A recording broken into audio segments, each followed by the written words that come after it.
ఒక్క ఎన్నికతో ప్రభుత్వాలు కూలిపోతాయా? ఒక్క రాష్ట్రంలో ఓడిపోతే ప్రభుత్వాలు కూలిపోతాయా? No, nothing. కానీ అలా కూల్చడానికి ఒక వేదికగా చేయాలనుకుంటున్నారు బీహార్‌ని.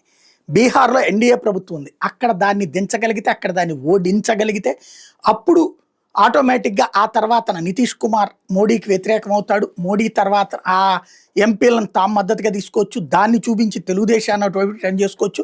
అమెరికా డీప్ స్టేట్ వాళ్ళు ఈ 2 పార్టీలతో మాట్లాడి వాళ్ళే చూసుకుంటారు. తద్వారా మోడీ సర్కార్‌ని గద్దె దించేయొచ్చు అన్నటువంటి ఒక పెద్ద ఎత్తుగడ. దానికి తోడు ఈలోపు ఆపరేషన్ సింధూర్ మర్చిపోయేటట్టు, అదే సందర్భంలో జీఎస్టీకి సంబంధించినటువంటి ట్యాక్సులు తగ్గింపులు మర్చిపోయేటట్టు, ఇన్కమ్ ట్యాక్స్ తగ్గింపులు మర్చిపోయేటట్టు, ఇలాగా వేరే పబ్లిసిటీల వైపుకి తీసుకెళ్ళిపోయి మైనార్టీలకు అన్యాయం జరుగుతుంది ఇంకోటి వైపుకి, అట్లాగే జంజీ ఉద్యమాలంటూ లడక్ లాంటి వాటిలో క్రియేట్ చేసి ఇంకా రాబోయే రోజులు ఇంకా మరిన్ని జరుగుతాయి.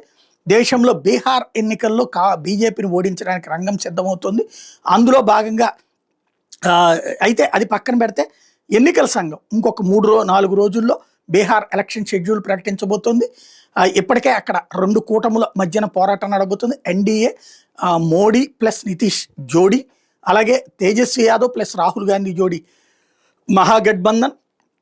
మూడో వైపుని జన్స్వరాజ్ పార్టీ పేరుతో ఏదైతే ప్రశాంత్ కిషోర్ తీసుకొచ్చేటటువంటి కొన్ని ఓట్లని చేల్చడమా, కొన్ని సీట్లని సాధించడమా, కింగ్ మేకర్ అవుతాడా, లేకపోతే కింగ్ని దెబ్బతీయడంలో శత్రువుకి సహకరిస్తాడా ఏంటనేది చూడాలి. ఎన్నికల షెడ్యూల్లోకి అయితే రెడీ అవుతుంది.